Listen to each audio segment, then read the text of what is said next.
other colleagues, dignitaries, and my dear students. In this fine morning, my duty is to welcome the gathering. Ours is a newly started department in the self-financing stream, and probably it is the first in Kerala in the subject economics, giving thrust to BA degree economics. I wonder other colleges are reluctant to start economics degree as a frontline course. But Christ management and principle has no reluctance in starting the course in the degree level. There is a newly emerged demand in the subject economics. There is no dearth of students joining the course.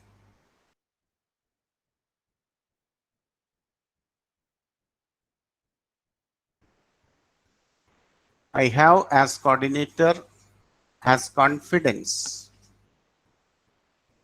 that the department will slowly emerge as a frontline department in Christ College. Presently, my duty is to welcome the gathering. We have our principal, Dr. Jolie Andrews, with us. He is the main source of inspiration to conduct this type of programs in the college. It was he who persuaded me to conduct a budget speech with special reference to the Union Budget 2021-22 on behalf of Department of Economics, aided Department of Economics, self, and on my personal behalf. I welcome you, Father, to this gathering. Thank you, sir. Next, we have Dr. SHYJAN D with us. He is the present Registrar, Thunchat Ezhuthachan Malayalam University. He was the former head of the Department of Economics, Dr. John Mathai Center, University of Calicut. Many a time, he became a member of the State Expenditure Committee, which provided valuable directions regarding its expenditure to the government. He is the most sought after guide in the Calicut University. He was not new to Christ College. Some 4 or 5 years before, our aided department has conducted a program, a national level seminar, where Dr. Aravind Subramaniam, the then economic advisor to the government of India, visited our college, and in that program, Dr. SHYJAN was an active participant. When you hear from him, you will understand his clarity of ideas and his mettle. We are fortunate that we could have heard from Dr. SHYJAN. So, sir, in this fine morning, I welcome you. I welcome you to this gathering. Thank you. Okay. Next, I should welcome all other who are going to participate in this program. We have our head of the department from aided group, Sister Rose Lisa, head of the department of history, self-financing, Dr. George Alex, and my dear colleagues, former students. Once again, I welcome you to this gathering and let me remain. Our next program is Presidential Address. I invite our beloved principal, Dr. Jolie Andrews, for Presidential Address. I hope you can all see and hear me. Okay, Father. Thank you, Professor P.R. Bose, the coordinator of the Self-Financing Department Economics,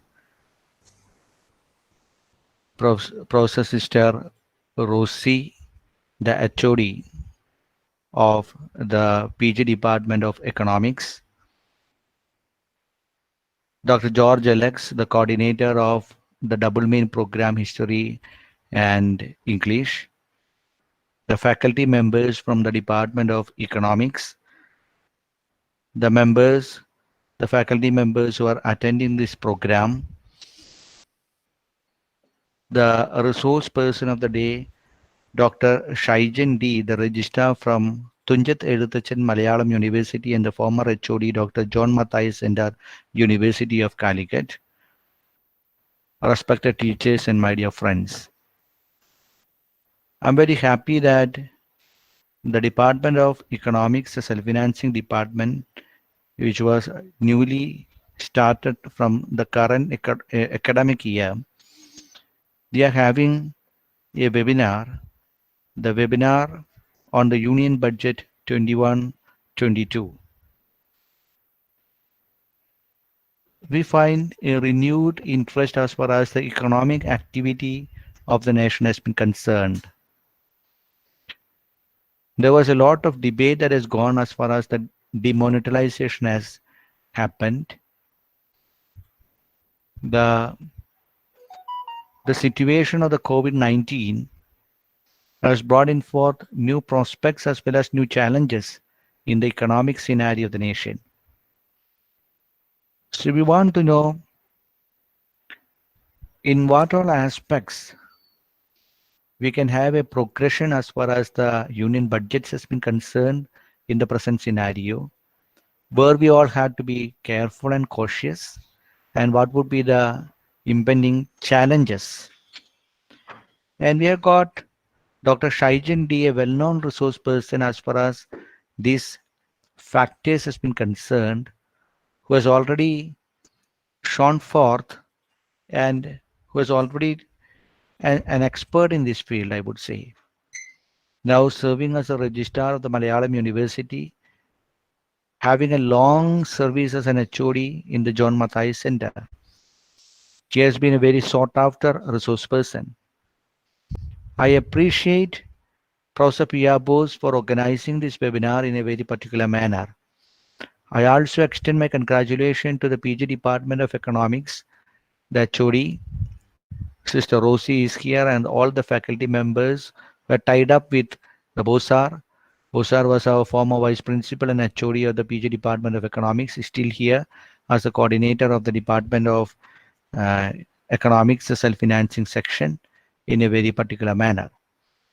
So let this discussion triggers us and let the students benefit from it. And let the students know how we have to approach these national important events like budgets in a very economic conscious manner. Have a wonderful day. Have a nice time. Thank you so much once again. My sincere appreciation to Dr. SHYJAN D for agreeing to become the resource person of the day in a very particular manner. The students of the economic department, especially from the self-financing section who are joined here, you know, the Christ College, when we start a course, start a program, we are ready to give you the best.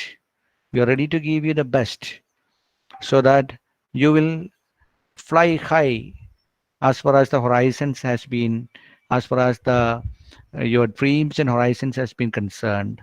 So make use of this opportunity and let this debate instigate within you a new vigor as far as the economic activity of the nation has been concerned, and may you be able to come forward with new intuitive visions as far as the scenario has been concerned. Thank you so much. Thank you. Thank you, Father, for your valuable advice and suggestions and the presidential address. Now is the core of the program. We have, I told you earlier, we have Dr. SHYJAN with us. He was the former head of the department of Dr. John Mathai Center. and an expert in the field of economics, and being a sought after, the most sought after guide. He has directed and led many committees organized by the government. I think he was the chairman of the many times, several a time he became the member of the expenditure committee, state expenditure committee, and also many a time he is designated its chairman as well. Presently, he is the registrar of Thunchat Ezhuthachan Malayalam University, and definitely he will prove his mettle, uh, and he is known for his clarity, and actually he needs no introduction to the economic uh, academia. On behalf of the Department of Economics, I invite you, sir, to the keynote address. Thank you. Respected Principal, respected Head of the Department, Sister Rosie, and friends. Let me apologize for my very bad throat, but I will try my best. I hope you can hear me. I thank the college. I thank Professor Bose for inviting me for this lecture on the Union Budget 2021-2022.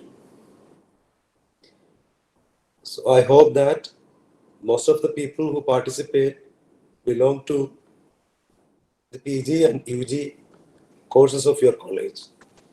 And of course, there may be some other interested persons who also have joined the program. It is my privilege to be part of your discussion. I think this is my first time that I'm being invited by your college for a program. I'm grateful to Professor Bose. Let me start my presentation. Basically, I'll have two ways I'll be engaging with you. One, as students of economics, how do we approach a budget? And second, what are the specificities of the present budget? And maybe I will conclude by my own views on the budget, especially in the context of COVID, also especially in the context of the agrarian problems, the agricultural related problems. These two are very important. These two are two very specific problems that we face in the contemporary India. It doesn't mean that we do not have a problem at all otherwise. We have been facing a number of problems. I will summarize only in two economic aspects. One is the economic activity side. We have been facing a serious problem. And second, the financial side. So what do I mean by economic activity side? By economic activity side, I mean the production side. The production may include the agriculture, industry, and related real sectors. So what happens to our economy or macro economy for the last few years is also very important as a background to understand the budget. And second is the financial. By finance, I mean the public finance, the treasury of the government, and how bad or how good is the treasury of the government of India to finance the programs which are being announced through the budget. Because your newspapers, the news media, always carry the news regarding various announcements, various proposals made in the budget by the ministry and by the government. But as economists, we should also try to locate, do we have a sound finance? Do we have a sound treasury to finance all these things? So this is the background to which we have to understand the budget. Then I will come to my own conclusions. So let me start with as economic students, I would rather say that let us ask the very basic question, why do we need a budget at all? My question was, like, why do we need a budget at all? Why do we need a budget which is presented by the government of India or any government? This question is relevant because of many reasons. One of the reasons is that, especially from 1991 onwards, during the period of liberalization, we all are facing a particular situation of the withdrawal of the government and opening up of the economy to the private and market sector, which is known to everyone. What does this mean? It means that there is an economic ideology. There is an ideology which is prevalent in economics, whether the economic activities are to be done either by the government or by the market. And to my knowledge, the prevailing ideology, the world over, the most accepted ideology, which is even ruling in most of the countries, is the one which supports liberalization, or which is the one which supports the withdrawal of the government. So my first point, therefore, is that suppose that you are in a period where the liberalization policy is important. An important component of the liberalization policy is withdrawal of the government. Then why do we need a budget at all? Do we need a budget at all? Because if everything is left to the people, left to the private parties, left to the market, then why do we need a budget? But as we all know, in public finance and in welfare economics, we do study that we still need government because of something called market failure. What does that market failure means? The market, the private, cannot undertake all the economic activities because it has got the problem of public goods, it has got the problem of externalities and related things.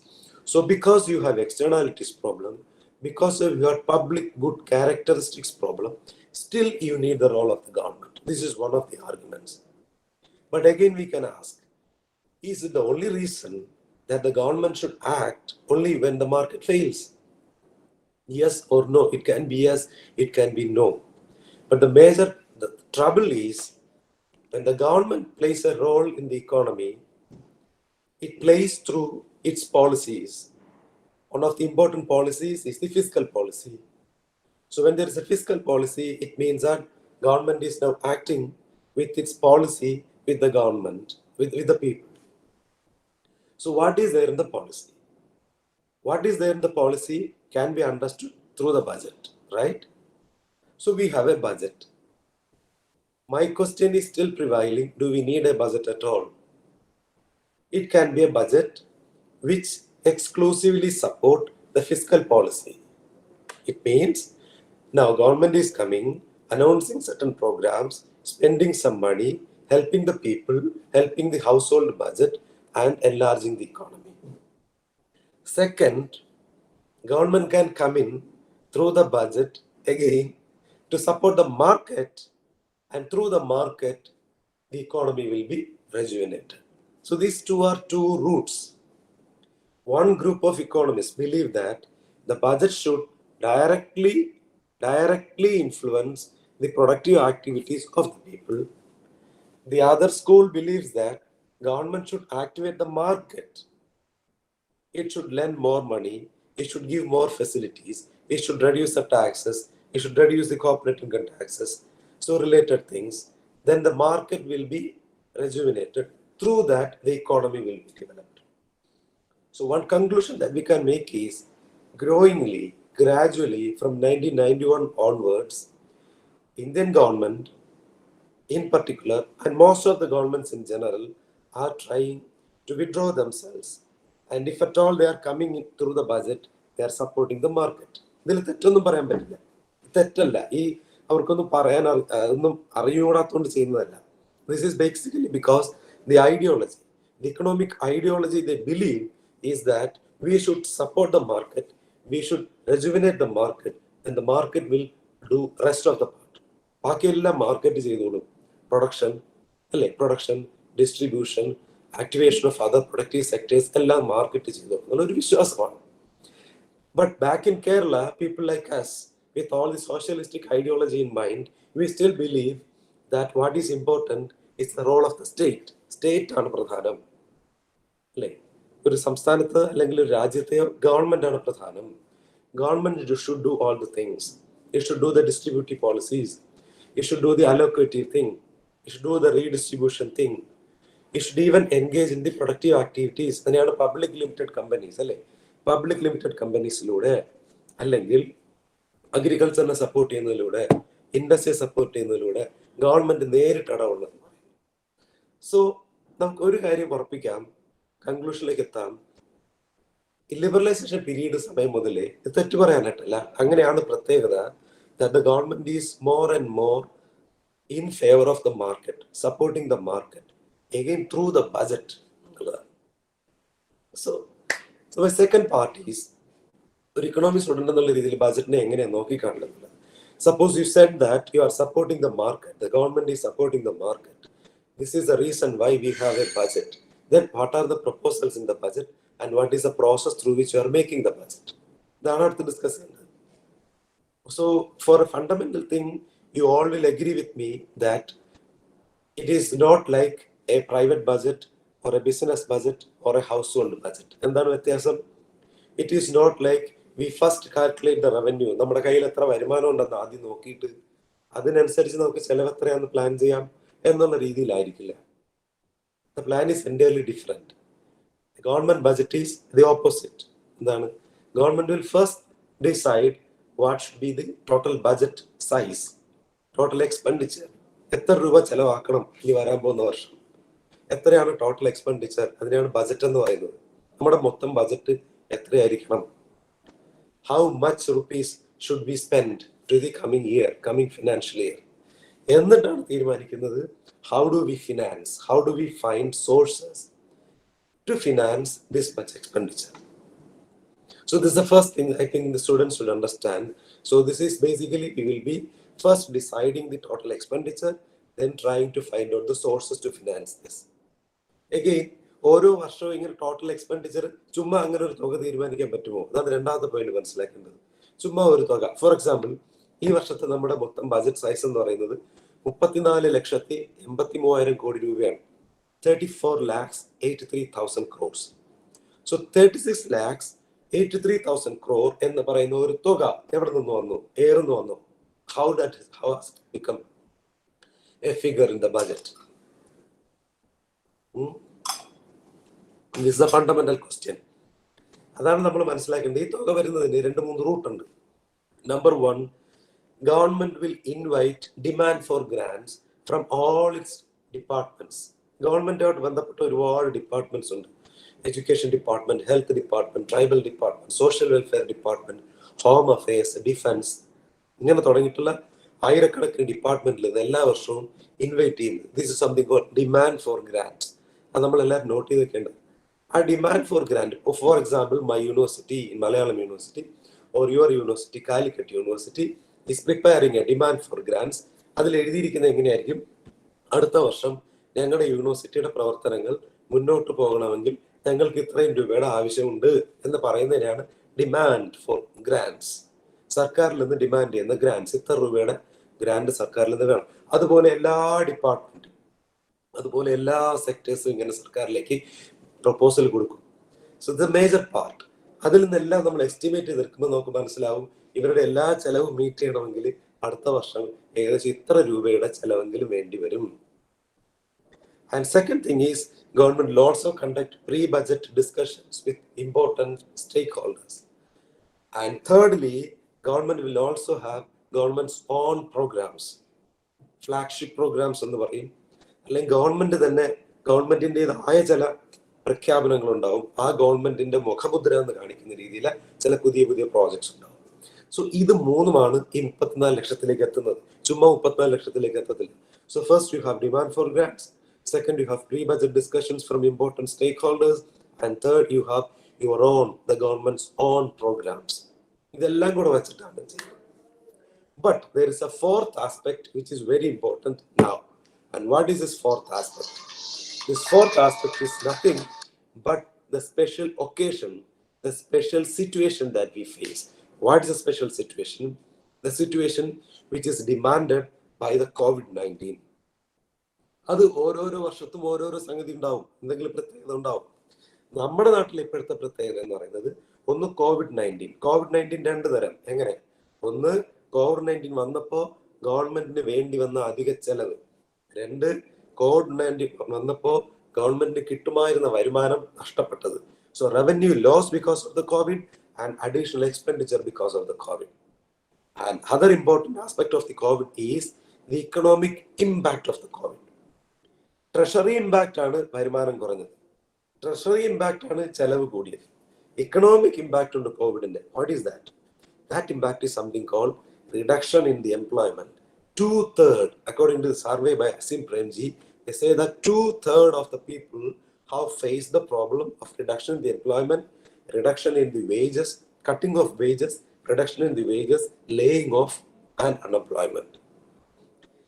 Unemployment, the major trouble that we will be going to face is because of the unemployment, the wages are going to come down.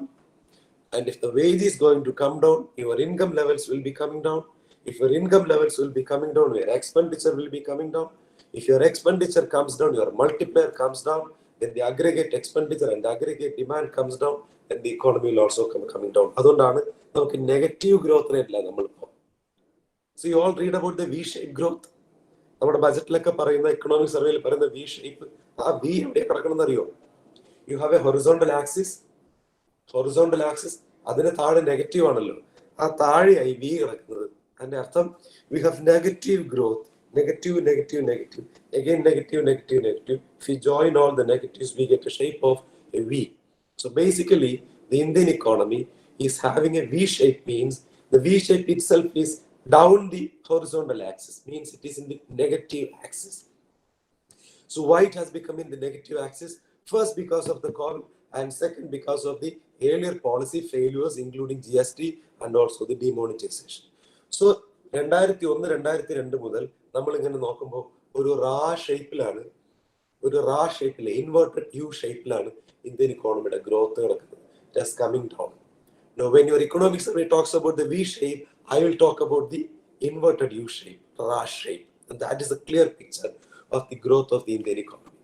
ഈ ബാക്ക്ഗ്രൗണ്ടിൽ നിന്നുകൊണ്ടാണ് ബജറ്റിനെ കൂടെ കണക്കാക്കേണ്ടത്. So expenditure has increased. 1, revenue loss has happened. 2, employment, expenditure, and multiplier and economic growth is also on the downside. So ഈ ഒരു പശ്ചാത്തലത്തിൽ ആണ് നമ്മൾ യഥാർത്ഥത്തിൽ ബജറ്റിനെ നോക്കിക്കാണുന്നത്. So everyone would expect that therefore the budget should be what should be the budget? It should be a higher budget. It should be a higher budget means what? നേരത്തെ ഉണ്ടായിരുന്നതിനേക്കാളും കൂടുതൽ തുക ചെലവഴിക്കുന്ന ഒരു ബജറ്റ് ആയിരിക്കണം ഇനി വരാൻ പോകുന്ന ബജറ്റ്. ഫണ്ടമെന്റലി എല്ലാവരും വിശ്വസിക്കുന്നത്, എല്ലാവരും പ്രതീക്ഷിക്കുന്ന അതായിരിക്കും. So the government should spend something more than what it used to spend in the previous year, before that, and before that. Now, this is the background on which I am trying to look at some of the figures. കുറച്ച് figures മാത്രം നോക്കാം. നമ്മൾ ഈ പ്രതീക്ഷിച്ചതുപോലെ യഥാർത്ഥത്തിൽ തുക വകയിരുത്തൽ കൂടിയിട്ടുണ്ടോ ഇല്ലയോ? Then we will conclude. Okay? So my first point, coming to the budget, my first point is this. I already mentioned a figure called 36,83,000. എഴുതി വെച്ചോളൂണല്ലോ. 36,83,000 crore ആണ് നമ്മുടെ ബജറ്റ്. 34,83,000 കോടി രൂപയാണ് നമ്മുടെ ബജറ്റ്. ഇത്രയാണ് നമ്മൾ സ്പെൻഡ് ചെയ്യാൻ പോകുന്നത്. നമ്മൾ പ്രതീക്ഷിച്ചത് എന്താണ്? ഇത് കഴിഞ്ഞ വർഷത്തേക്കാൾ, അതിന്റെ മുമ്പത്തെ വർഷത്തേക്കാൾ കൂടുതലായിരിക്കണം സ്പെൻഡ് ചെയ്യേണ്ടത്. എന്തുകൊണ്ടാണ്? Now we demand the role of the government because of the COVID and because of the employment, because of the agriculture and because of the negative growth rate. We demand more government size of the government in a measure ചെയ്യുന്ന ഒരു ടൂളാണ് expenditure. So the total expenditure should be higher than the previous years because we demand more government. ഇനി നോക്കൂ എത്രയാണ് amount? 36,83,000. കഴിഞ്ഞ വർഷം എത്രയായിരുന്നു? കഴിഞ്ഞ വർഷത്തെ ബജറ്റ് പറയാം. കഴിഞ്ഞ വർഷത്തിൽ പറഞ്ഞ ബജറ്റ് 30,42,000 കോടിയാണ്. 30,42,000 crores. It means കഴിഞ്ഞ വർഷത്തെ ബജറ്റിൽ നിന്നും ഈ വർഷത്തെ ബജറ്റിലേക്ക് വെറും 4 ലക്ഷം കോടി രൂപയുടെ വർധനവാണ് വന്നിട്ടുള്ളത്. It comes about around 14%, 12 to 14%. അതിന്റെ അർത്ഥം എന്താണ്? കഴിഞ്ഞ വർഷം ബജറ്റിൽ പറഞ്ഞതിന് ശേഷമാണ്, കഴിഞ്ഞ ഫെബ്രുവരിയിലെ ബജറ്റിൽ പറഞ്ഞതിന് ശേഷമാണ് ലോക്ക്ഡൌൺ വരുന്നത്. ആ ലോക്ക്ഡൌൺ കാരണമാണ് അൺഎംപ്ലോയ്മെന്റും ഒരുപാട് പ്രശ്നങ്ങളൊക്കെ വരുന്നത്, എക്സ്പെൻഡിച്ചർ കൂടുന്നത്, നമ്മുടെ റവന്യൂ ഒക്കെ കുറയുന്നത്. അപ്പൊ 4 ലക്ഷം കോടിയുടെ വർധനവ് മതിയോ? And on the other hand, Atmanirbhar Bharat എന്ന് പറഞ്ഞിട്ട് നമ്മൾ വായിച്ചു സർക്കാർ 20 ലക്ഷം കോടിയുടെ പാക്കേജ് ഉണ്ടാക്കി എന്ന് പറഞ്ഞു. എവിടെയാ 20 ലക്ഷം കോടി? Fundamental question I am asking. If the government has spent 20 lakh crore, then the 20 lakh crore should reflect in the budget. Let me give you another figure. ഇതാണ് എ വെരി ഇമ്പോർട്ടൻറ്റ് ഫിഗർ. 30,42,000 കോടി രൂപയുടെ ബജറ്റാണ് കഴിഞ്ഞ വർഷം പറഞ്ഞതെങ്കിൽ യഥാർത്ഥത്തിൽ ചെലവാക്കിയത് കൂടുതലായിരുന്നു, 34,50,000 കോടി, 34,50,000 crore. ഇതിനാണ് റിവൈസ്ഡ് എസ്റ്റിമേറ്റ് എന്ന് പറയുന്നത്. അതായത് ബജറ്റ് എസ്റ്റിമേറ്റിലെ 30,42,000 പറഞ്ഞെങ്കിലും യഥാർത്ഥത്തിൽ നമുക്ക് ചെലവ് കൂടിയതുകൊണ്ട് നമ്മൾ യഥാർത്ഥത്തിൽ ചെലവാക്കിയത് 34,50,000 കോടി രൂപയാണ്. അതായത് 4 ലക്ഷം കോടി രൂപ ഓൾറെഡി നമ്മൾ ചെലവാക്കി ഈ ഫിനാൻഷ്യൽ ഇയറിൽ. അപ്പോഴാണ് കണക്ക് 34,50,000 കോടി രൂപ എന്നുള്ള റിവൈസ്ഡ് എസ്റ്റിമേറ്റിൽ നിന്നും ഈ വർഷത്തെ ബജറ്റിലേക്ക് എത്ര വർധന ഉണ്ടായത്? ഈ വർഷത്തെ ബജറ്റ് എത്രയായിരുന്നു? Do you remember the figure? It is 36,83,000 crore. What was the revised estimate? 36,50,000 crore. അതിന്റെ അർത്ഥം എന്താണ്? ഈ ബജറ്റിൽ വെറും 33,000 കോടി രൂപയുടെ വർധനവേ ഉണ്ടായിട്ടുള്ളൂ. Funny thing, the most funny part of the present year budget is, this is highly disappointing. Why it is highly disappointing? Because it is a high time that we expect more government, we expect more expenditure. But what exactly is being done? Only 33,000 crores of increase. 34,50,000 കോടിയിൽ നിങ്ങൾ figures ഒക്കെ നോക്കാം. Budget സ്പീച്ചിലുണ്ട്, budget ബ്രീഫിലുണ്ട്, budget ഹൈലൈറ്റ്സിലുണ്ട്. 34,50,000 കോടി എന്ന revised എസ്റ്റിമേറ്റിൽ നിന്ന് വെറും 34,83,000 കോടി മാത്രമാണ് വർധനവ്. It means only 33,000 crores of increase. Is it an increase that we should expect during the pandemic period, during the period when you have faced a kind of negative growth rate and you have faced a drastic decline in the employment? So അടുത്ത ചോദ്യം നമുക്ക് വരേണ്ടതാണ്. അങ്ങനെയാണെങ്കിൽ പിന്നെ എങ്ങനെയാ ഈ പറയുന്ന വലിയ പ്രഖ്യാപനങ്ങളെല്ലാം നടത്തുന്നത്? ആ പ്രഖ്യാപനത്തിന്റെയൊക്കെ പൈസ എവിടെ നിന്നാണ്? So before that, I will give you a few more figures for you to understand the size of the budget and the type of expenditure that the government is going to do. Number one, എവിടെ നിന്നാണ് ഈ പൈസയൊക്കെ വരുന്നത് നോക്കാം. ഞാൻ പറഞ്ഞില്ലേ, ആദ്യം നമ്മൾ ടോട്ടൽ ചെലവ് എത്രയാന്ന് നോക്കും, എന്നിട്ടാണ് ആ ചെലവ് എവിടെ നിന്നൊക്കെ മീറ്റ് ചെയ്യാൻ നോക്കും. നമ്മൾ മീറ്റ് ചെയ്യുന്ന എവിടെ നിന്നറിയാമോ? ഫോർ എക്സാമ്പിൾ, ഈ 33,83,000 crore ഞാൻ 100 ചുരുക്കാം, ശതമാനത്തിലേക്ക് ആക്കുകയാണെന്ന് വെച്ചോളൂ. സപ്പോസ് ഇറ്റ് ഈസ് 100 ആണ് നമ്മുടെ എക്സ്പെൻഡിച്ചർ. ഈ എക്സ്പെൻഡിച്ചറിന് നമുക്ക് എവിടെ നിന്നൊക്കെ കിട്ടും? വരുമാനം എവിടെ നിന്നൊക്കെ കിട്ടും? ഏകദേശം 45 രൂപ നമുക്ക് കിട്ടുന്നത് നികുതി വരുമാനത്തിൽ നിന്നാണ്. നികുതി വരുമാനം എന്ന് വെച്ച് കഴിഞ്ഞാൽ അതിനകത്ത് ഡയറക്ട് ടാക്സ് വരും, ഇൻഡയറക്ട് ടാക്സ് വരും. ഡയറക്ട് ടാക്സ് ഏതൊക്കെയാണ്? കോർപ്പറേറ്റ് ഇൻകം ടാക്സും ഇൻകം ടാക്സും. Indirect tax basically GST. ഇപ്പൊ പണ്ടത്തെ പോലെയല്ല, ഇപ്പൊ ഇൻഡയറക്ട് ടാക്സ് ആണ് ഡയറക്ട് ടാക്സിനേക്കാൾ കൂടുതൽ. GST എന്നുള്ള വരുമാനമാണ് ഇൻകം ടാക്സിനേക്കാൾ കൂടുതൽ. സോ ഏകദേശം 100 രൂപയാണ് നമ്മുടെ ചെലവെങ്കിൽ 44.4, ഏകദേശം 45 രൂപയും നമുക്ക് വരുന്നത് ടാക്സിലും. കുഴപ്പമില്ലല്ലോ, 100 രൂപയുടെ ചെലവേ ഉള്ളൂ, 45 നമുക്ക് സ്വന്തം വരുമാനമായിട്ട് തന്നെ കിട്ടുന്നു. ബാക്കി ഒരു 6.7 എവിടെ നിന്ന് വരുന്നു? നമ്മുടെ നോൺ ടാക്സിൽ നിന്ന് വരും. ഇത് രണ്ടും നമ്മുടെ തനത് വരുമാനമാണ്. Our own tax revenue, our own non tax revenue, ഇതെല്ലാം കൂടെ കൂട്ടുമ്പോൾ ഏകദേശം 51 രൂപ. 100 രൂപയുടെ ചെലവാണ് എനിക്കുള്ളത്, 51 രൂപ എനിക്ക് സ്വന്തം വരുമാനത്തിന് കിട്ടി, നികുതിയായിട്ടും നികുതിയിതരമായിട്ടും. Is that fine? നൗ ബാക്കിയുള്ള 49 രൂപ എവിടെ നിന്ന് കിട്ടും? It's a major problem in Indian economy. ഈ പറയുന്ന ബാക്കി 49 രൂപയില് 43 രൂപയും 43.3 രൂപയും നമുക്ക് വരുന്നത് കടം വാങ്ങിയിട്ടാണ്. Such a biggest borrowing that we have. 43.3% your budget size is financed through the borrowing. 100 രൂപയുടെ ചെലവാണ് നമുക്ക് ഉണ്ടെങ്കിൽ 43.3 രൂപയും കടം വാങ്ങിയിട്ടാണ് നമ്മൾ ഫിനാൻസ് ചെയ്യുന്നത്. This is something much, much more than all the state governments borrowing. And 43 ബാക്കി 6 എവിടെ നിന്ന് കിട്ടും? പിന്നെ ഉണ്ടല്ലോ ഒരു 5-6%. ആ 5-6 രൂപ എവിടെ നിന്ന് കിട്ടും? And there's the funniest part of the നമ്മുടെ വീട്ടിലുള്ള സാധനങ്ങൾ വിറ്റിട്ട് നമ്മൾ പൈസ വാങ്ങിക്കുന്ന പോലെയാണ്. This is in economics called disinvestment.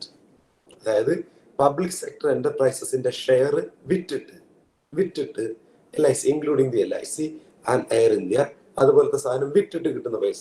നമ്മളെ വീട്ടിലുള്ള സാധനങ്ങൾ ഐറ്റംസ്, ഡ്യൂറബിൾ ഐറ്റംസിലേക്ക് നമ്മൾ വിറ്റിട്ട് പൈസ ഉണ്ടാക്കി, അല്ലെങ്കിൽ വീട്ടിലെ ചെലവ് നടത്താനായിട്ട്. അതുപോലെ so 5 rupees U fine from 1,75,000 കോടി രൂപ വരും. പറയുമ്പോൾ 5% ഉള്ളൂ.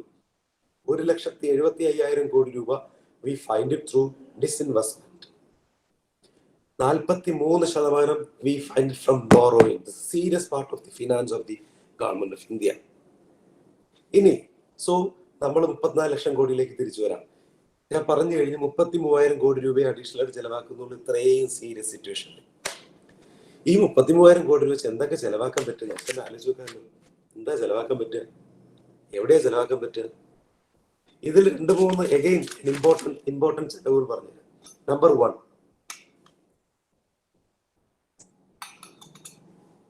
നമ്മള്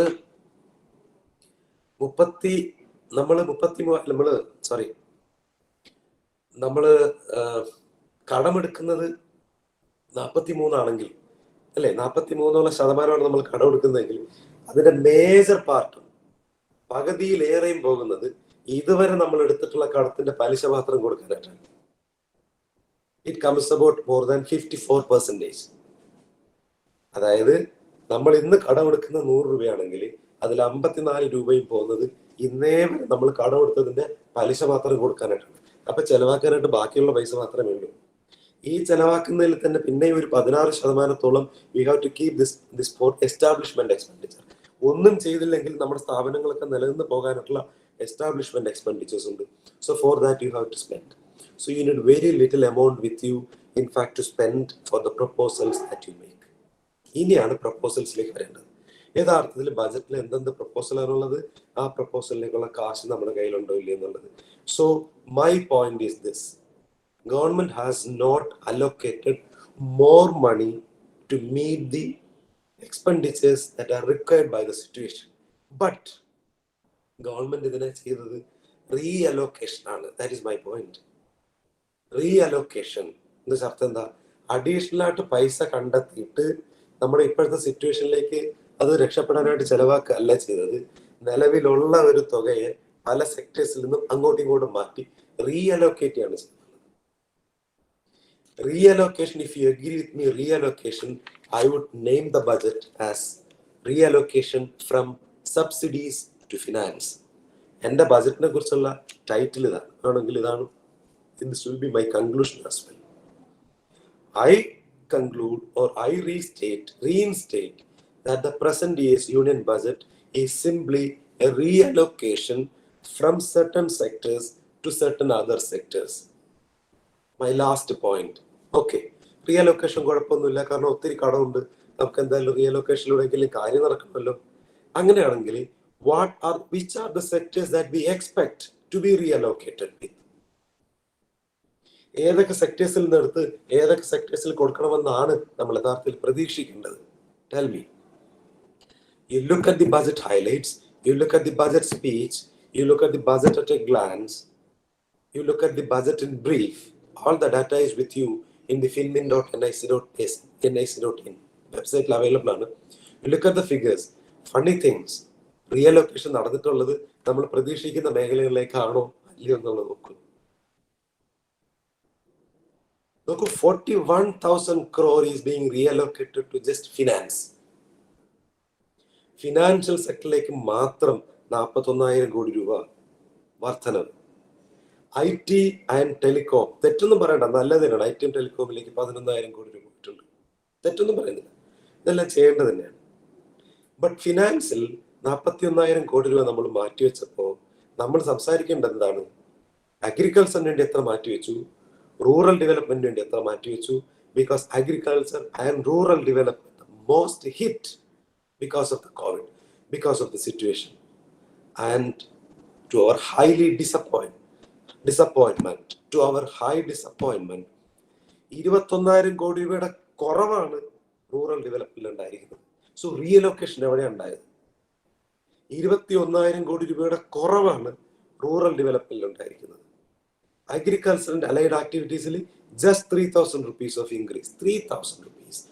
ഇത്രയും വലിയൊരു രാജ്യത്ത്, മഹത്തായ രാജ്യത്തിൽ, വലിപ്പത്തിൽ 7ാം സ്ഥാനത്ത് നിൽക്കുന്ന രാജ്യത്തിൽ, ലക്ഷക്കണക്കിന് കർഷകർ പ്രക്ഷോഭം ചെയ്യുന്ന ഒരു രാജ്യത്തിൽ, you have allocated just 3,000 crore to the agriculture. അതിൽ എന്താണെന്നുള്ളത് പിന്നെയാണ്. But in defence you have allocated 7,000 crores extra, external affairs 3,000 crores extra, home affairs 3,000 crores extra, urban development 8,000 crores extra. So where is the focus of the government when the entire economy is being hit by the pandemic, hit by the poor economic growth, hit by the poor employment? And where is our focus? Our focus is more on finance by spending about 41,000 crores, whereas the rural development sector is facing a decline of 21,000 crore rupees, and agriculture is having only just 3,000 crores of increase. MNREG, Rural Employment Guarantee Act, 1,11,000 ആയിരുന്നത് കുറഞ്ഞിട്ട് 73,000, അതിലും കുറഞ്ഞു. Jobs and skill development അതിലും കുറഞ്ഞു. Mid day meals അതിലും കുറഞ്ഞു. Prime ministers Awas Yojana 40,000 നിന്ന് 27,000 കുറഞ്ഞു. LPG കുറഞ്ഞു. വിമൺ എംപവർമെന്റ് കുറഞ്ഞു. എഡ്യൂക്കേഷൻ എംപവർമെന്റ് കുറഞ്ഞു. So now tell me, which are the sectors we expect an increase? And actually, which are the sectors which faced an increase? Let me again reiterate one more point, that ഏറ്റവും കൂടുതൽ കുറവ് വന്നിരിക്കുന്നത് ഈ റീഅലൊക്കേഷൻ കാരണം എവിടെ നിന്ന് എടുത്തിട്ടാണ് എങ്ങോട്ട് കൊടുത്തിരിക്കുന്നത്? എടുത്തത് കൂടുതലും ഏറ്റവും പ്രധാനമായിട്ട് ഞാൻ പറയും, it is from the subsidies. Fertiliser subsidy, food subsidy and petroleum subsidy. 66.5% കുറവാണ് പെട്രോളിയം സബ്സിഡിയിൽ വരുത്തിയിട്ടുള്ളത്. 42% കുറവാണ് ഫുഡ് സബ്സിഡിയിൽ പെടുത്തിയിട്ടുള്ളത്. 40% കുറവാണ് ഫെർട്ടിലൈസർ സബ്സിഡിയിൽ കൊടുത്തിട്ടുള്ളത്. അപ്പൊ സബ്സിഡിയിലൂടെ എക്സ്പെൻഡിച്ചർ കൂട്ടിയിട്ട് ഇക്കോണമിയെ റെജുവിനേറ്റ് ചെയ്യേണ്ട ഒരു കാലഘട്ടത്തിൽ 60%, 40%, 42% സബ്സിഡിയിൽ കുറവ് വെച്ചിട്ട് you are reallocating from the subsidies to the finance. So let us conclude. What is this budget? This budget is basically reduction in the size of the government or non-increase in the size of the government because expenditure has not increased, but a reallocation among the sectors. And within the reallocation has happened, a focus has shifted from agriculture and subsidy to the finance and the IT. To the finance. From rural development, agriculture and subsidies, our focus has shifted to the finance. Now let me conclude. ഇതിനകത്ത് എന്താ കുഴപ്പം? ഇങ്ങനെ ചെയ്താൽ എന്താ കുഴപ്പം? This is a belief. This what ഞാൻ തുടക്കത്തിൽ പറഞ്ഞതാണ്. ഇത് ഒരു സൈഡ് ഒരു വിശ്വാസമാണ്, ഇക്കണോമിക്സ് ഫിലോസഫിയുടെ, ഇക്കണോമിക് ഐഡിയോളജിയുടെ ഒരു വിശ്വാസമാണ്. ഫിനാൻസിലൂടെ, മാർക്കറ്റിലൂടെ, പ്രൈവറ്റൈസേഷനിലൂടെ കാര്യങ്ങളെല്ലാം പോകുമെന്നുള്ള ഒരു വിശ്വാസമാണ്. യഥാർത്ഥത്തിൽ ഇക്കോണമിയുടെ ഈ തകർന്നിരിക്കുന്ന സമയത്ത് മാർക്കറ്റ് ചെയ്യാൻ കഴിയില്ല എന്ന് നമുക്ക് ഇക്കണോമിക് തിയറി ഓൾറെഡി പ്രൂവ് ആയിട്ടുണ്ട്, including the Keynesian theories, when we face the Great Depression, including the financial crisis, when again the government has supported through the bailout programs. So ഒരു ഇക്കോണമി ഇങ്ങനെ കുത്തനെ ഇടിഞ്ഞിങ്ങനെ ഈ ഷേപ്പിൽ നിൽക്കുമ്പോൾ, ഒരു പാൻഡമിക് ആയിട്ട് ഹിറ്റായിട്ട് നിൽക്കുമ്പോൾ, when we expect more a government, the government is not increasing its expenditure but reallocating from rural development, from subsidies and from agriculture to other sectors, especially to the finance. And this is a bad shape of the economy, and through which I don't think we can expect an economic growth which is propelled by the real sectors of the economy, but maybe through the financial side. അതുകൊണ്ടാണ് നമുക്ക് economy തകർന്നാലും BSE Sensex ഒക്കെ ഇങ്ങനെ പൊങ്ങി നിൽക്കും, അല്ലെ Sensex index ഒക്കെ ഇങ്ങനെ പൊങ്ങി നിൽക്കും, because the government through the fiscal policy is activating the monetary sector, which is again a policy contradiction. Because to support the monetary sector, you already have a monetary authority called RBI. But the government is directly through the fiscal policy is now supporting the monetary side of the economy, and that is why your BSE index and other Sensex is on the high, even when the real economy is in trouble. So let us conclude by saying that the budget, which we expect, is kind of a more increase in the size of the government, which has not come to the level of our expectation, but a kind of a reallocation, and it is a reallocation which is in a bad shape from the sectors that we expect to a sectors which are more in favor of the market. Thank you so much for your listening, and I expect your questions.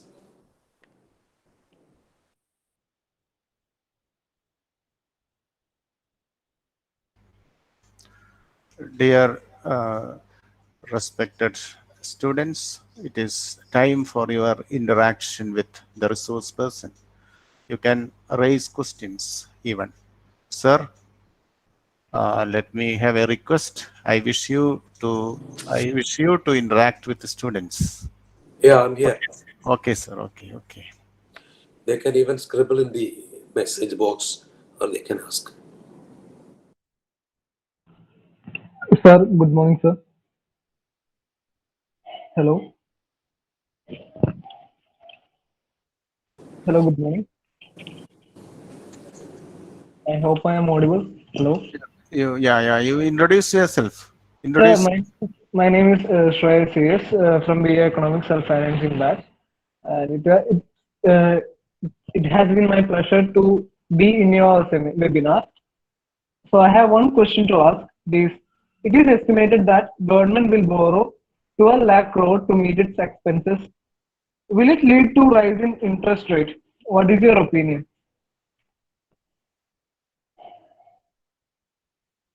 Yeah. I hope. Yeah. I already mentioned one point that even at the moment, the debt is in a bad shape. Debt is in a bad shape in the sense, if 100 is if 100 rupees is your total expenditure, 43 comes from the borrowing. So your main source of financing your own expenditure has become the borrowing. 100 രൂപയുടെ ചെലവാണെങ്കിൽ 43 രൂപയും നമുക്ക് കടത്തിൽ നിന്നാണ് വരുന്നത്. And again നോക്കൂ, 100 രൂപ നമ്മൾ കടം വാങ്ങിക്കുന്നുണ്ടെങ്കിൽ അതിൽ 54 രൂപയും പോകുന്നത് ഇന്നേ വരെ നമ്മൾ വാങ്ങിയ കടത്തിന്റെ പലിശ മാത്രം കൊടുക്കാനായിട്ടാണ്. So as you have mentioned, this is going to eat up your resources by way of interest payments. നോക്കൂ, ഇത് നമുക്ക് വേണമെങ്കിൽ ജസ്റ്റിഫൈ ചെയ്യാമായിരുന്നു. എങ്ങനെ? നമ്മൾ കൊടുക്കുന്ന ഇൻട്രസ്റ്റിനേക്കാൾ നമ്മുടെ ഇക്കണോമിക് ഗ്രോത്ത് റേറ്റ് കൂടുതലായിരുന്നെങ്കിൽ ഇറ്റ് ഈസ് ഓക്കെ. അതിനാണ് നമ്മൾ ഡെറ്റ് സസ്റ്റൈനബിലിറ്റി എന്ന് പറയുന്നത്, Domar stability condition. Domar stability condition വെച്ച് കഴിഞ്ഞാൽ, suppose that the rate of growth of the economy is higher than the rate of interest that you pay, then debt is sustainable. വലിയ trouble ഒന്നുമില്ല. Because the growing economic base, അതായത്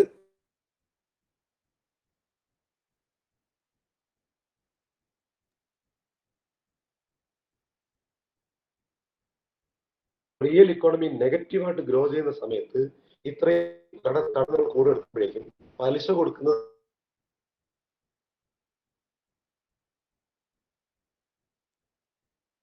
എന്നുള്ളത് മനസ്സിലാക്കണം. Because in the period of pandemic, you cannot increase your revenue through the taxes. Tax കൂട്ടാൻ പറ്റില്ല, കൂട്ടിയിട്ട് revenue കൂട്ടാൻ പറ്റത്തില്ല. കാരണം your demand will again come down, your disposable income will again come down. But what you could have given is, നമ്മൾ exemption കൊടുക്കുന്ന ചില tax ഒക്കെ ഉണ്ട്. കോർപ്പറേറ്റ് ഇൻകം ടാക്സിന്റെ കുറെ എക്സംഷൻസ് കൊടുക്കുന്നത് ലക്ഷക്കണക്കിന് കോടി രൂപയുടെ, അതൊക്കെ പാൻഡമിക്കിന്റെ സമയത്ത്. So this is my reply.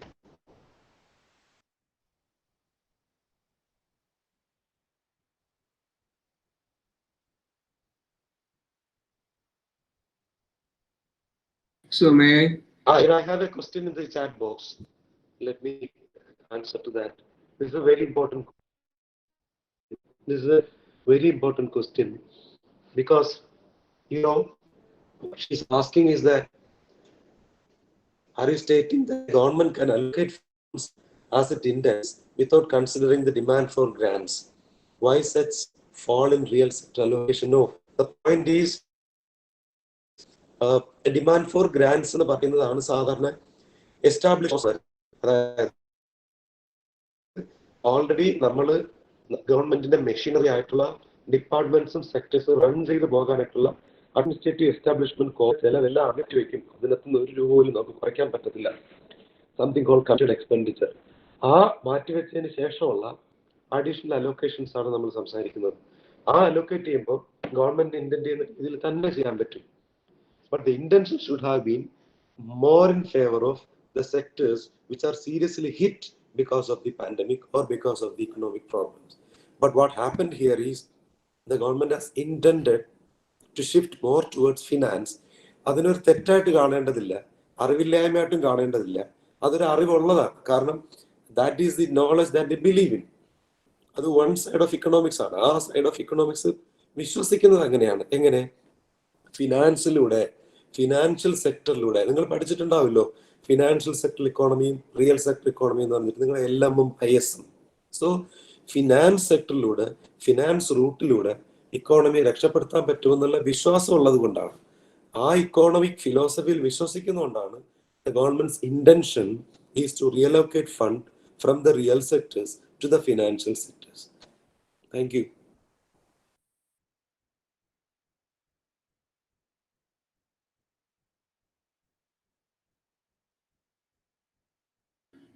So I'm Nagan from SN College, Kollam. Like as you were mentioning, the rural allocation was lesser, made lower than the previous allocations, and urban allocations were improved. And also the fourth chapter of the economic survey was discussing about the convergence of growth and inequality. There was a line by Piketty which says that inequality is not an accident but a necessary feature of capitalism. Is this the move of the government in that direction, to create some inequality or to establish the existing, widen the existing inequality to establish more capitalistic values, and making disinvestments like the Chicago schools, or sort of thoughts to implement make it more capitalistic in that sense? See, this is basically a justification for the inequality. Actually, one is a fact, theoretically proven fact, that yes, when there is a capitalist pattern of growth, we can expect and we can kind of witness kind of inequality. So, but here what happens is not something that we experience an inequality because of the capitalist pattern of growth, but we are simply neglecting the fact that the very economy is in an unequal situation. And our policies are accentuating that, basically worsening that. We would rather remember that there is always a cost of inequality. The inequality is existing and there's a cost to it. Why? Because in India, the inequality is not just income inequality, but the inequality is more a social group inequality. And this is something which is not dealt with in the economic theories, which supports the inequality and the capitalist pattern of growth. You know, when you have a capitalist pattern of growth, and the government is also supporting the capitalism, that is not a problem, because that's a part of their philosophy. Let it be. But the inequality here is not just because of the capitalism, therefore we can justify that. But we have an inequality, we have an unequal society, and that inequality is more a social group inequality. We have underprivileged social groups in the country, which has to be specifically addressed, which cannot be addressed through a market economy, which cannot be addressed through a capitalist pattern of growth, because the system is a socialist system. The systemic error is the socialistic systemic error. Therefore, you have to have rural development and social sector expenditure precisely to focus on this kind of an inequality. This is what I feel. Vinayagan. Thank you, sir. Thank you.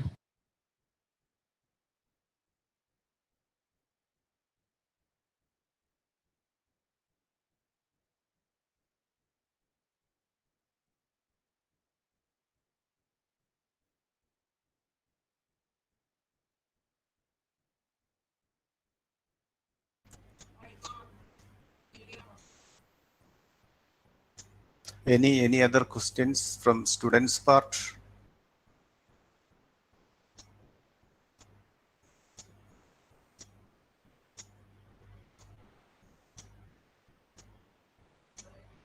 കുട്ടികളെ ചോദിക്കാനുണ്ടെങ്കിൽ വേഗം ചോദിക്കണം. Sir വളരെയേറെ തിരക്കുള്ള വ്യക്തിയാണ്. സംശയങ്ങളുണ്ടെങ്കിൽ you came out with your ideas, you come out with your doubts, please.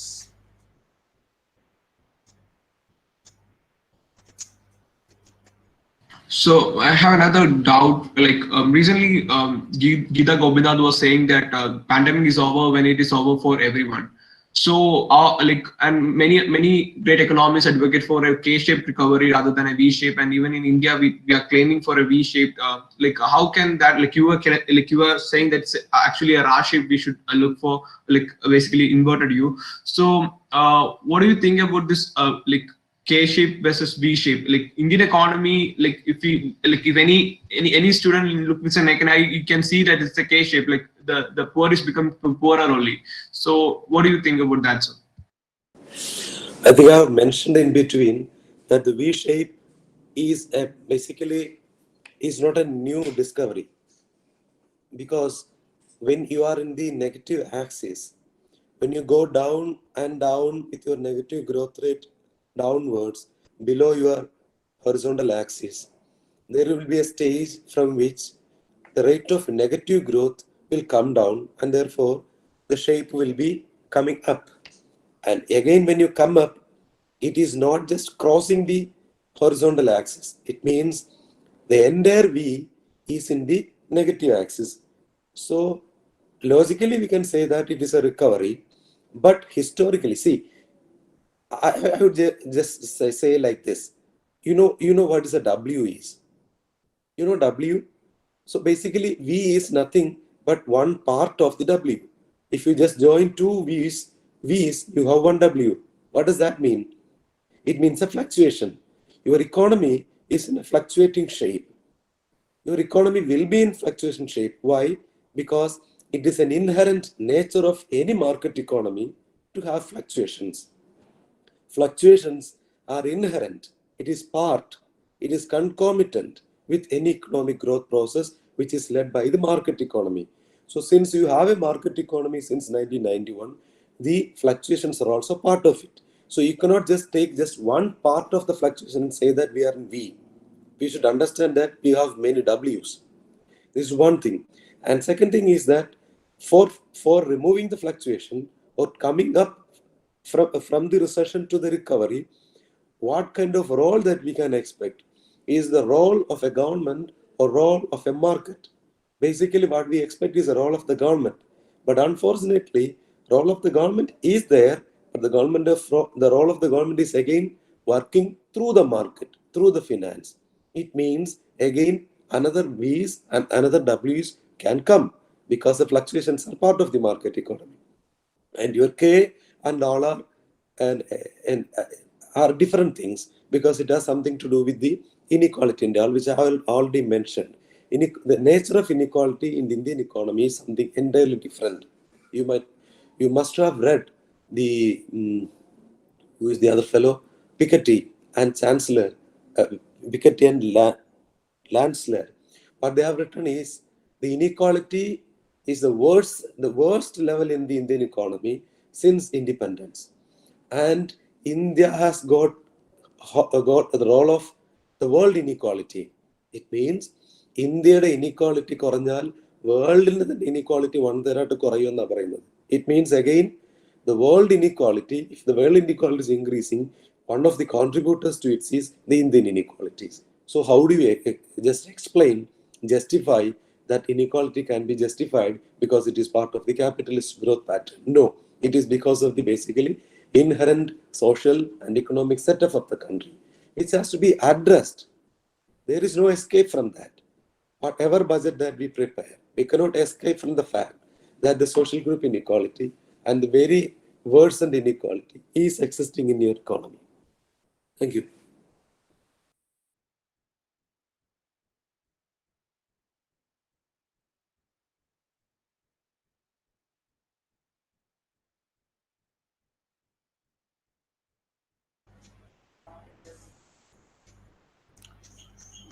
Please, is there any doubts from the students' part?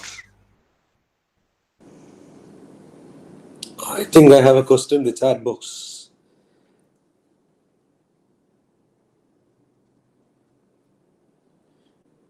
Is a recovery possible from this V-shaped economy? Christina Matthew. Christina, V-shape itself means recovery. You know, the first part of the V is coming down. The economy is moving downwards. The second part of the V is going up. But my only worry is that the entire V is in the negative axis. But it is possible. It is possible to recover from this because government will come up. You know, there is a natural growth pattern. The very natural growth rate is being affected because of the COVID. So once the COVID-related issues, the opening up, the removal of the lockdown and all will eventually result in the recovery of the economy. You see, that is something called natural course of affairs. The farmers will be producing their products. The small scale and the industrial people will be coming back to the industries first to produce something. But what we understand is that for this recovery, what is the role of the government through the budget? The budget is not just doing what we expect to recover, but through a natural course of affairs, of course, the economy will be recovering. There is another question. What is that? Herban Sagir. The government has assured that fiscal deficit will be 4 by 24, but this present situation with this crisis could have created 4% fiscal deficit. You know, 4% fiscal deficit is a difficult task. It will be a difficult task even by 2024 because of two reasons. One, the government keep on reducing the tax, keep on reducing the taxes of the newly registering manufacturing units and the prevailing manufacturing units because to give incentive to the corporate sector, the government is exempting this. And secondly, there is no escape from the debt outstanding and therefore the interest payments. As I mentioned, see, fiscal deficit is nothing but your borrowing, total borrowing in a year. As I mentioned, you are borrowing 100 rupees, but the 54% is going for the interest payments. In that case, at least to pay back the rate of interest, you must go for a kind of borrowing. So it is very difficult task to achieve 4% by 2024. And the only way out is maybe they have to increase their revenue. Now, how are they going to increase the revenue? I think maybe through the cesses and surcharges. The cesses and surcharges, including the petrol, including the other GST related items. Thank you.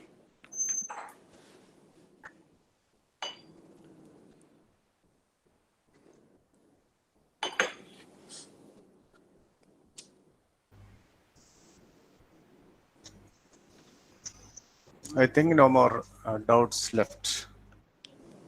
So we are on the verge of conclusion.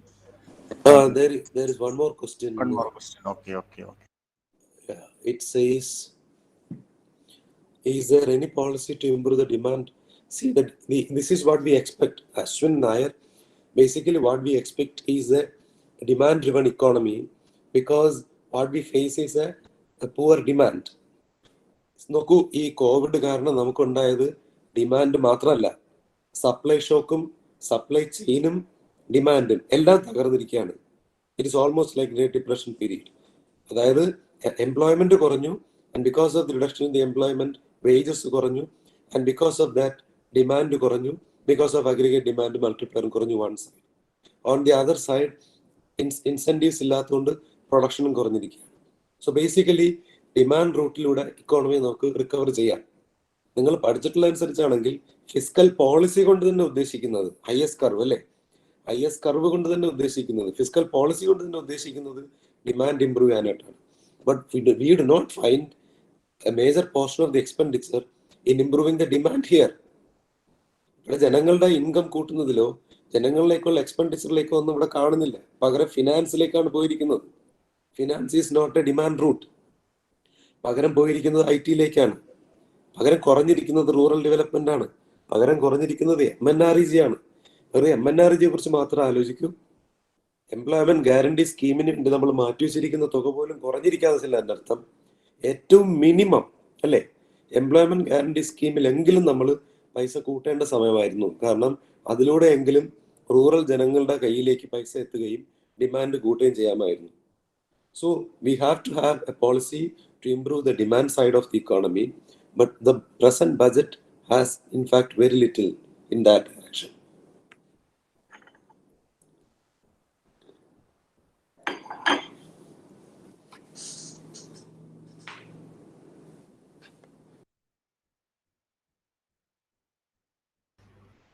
So we are about to conclude the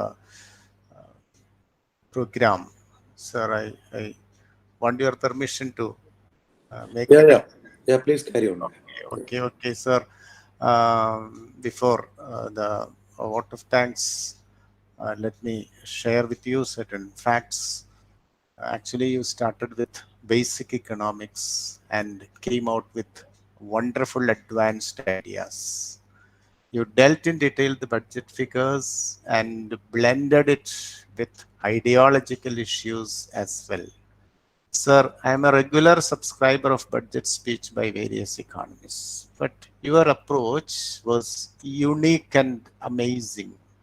It's clear that you have clear-cut ideas about the budget, without which you could not speak like this. Students benefited a lot from your clarity. Clarity is one particular special feature I found in you, sir, which many other economists are lacking. That's what my feeling, and so special thanks and greetings to you, sir, from Christ College. Now we are about to conclude the program with your consent, and I invite the student representative, Mehrban, for vote of thanks.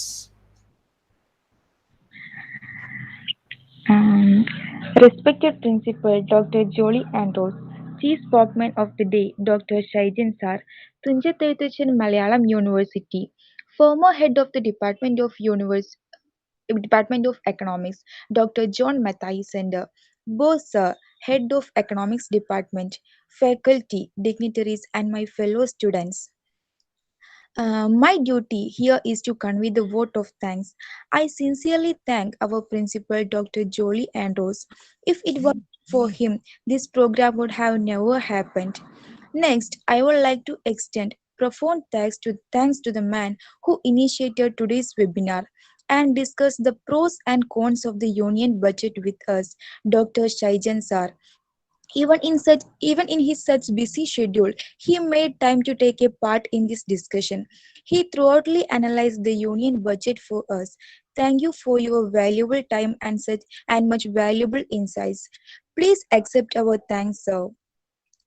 Next, I would like to thank Bose sir, our HOD. This whole webinar was initiated by him, and it was such a wonderful experience. Thank you, sir, for giving us such a great opportunity. I would like to thank the History Department also for their support for the program. And finally, I would like to thank all my fellow students for your participation. Your participation has made the program a big success. So a huge thank you for that. Once again, I thank everybody for their support. Thank you. Thank you. Let me leave.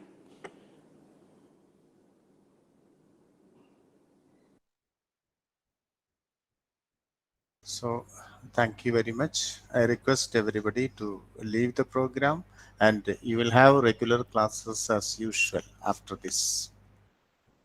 Students, please listen. You will have regular classes after this. Please join your classes immediately after taking a short break, please.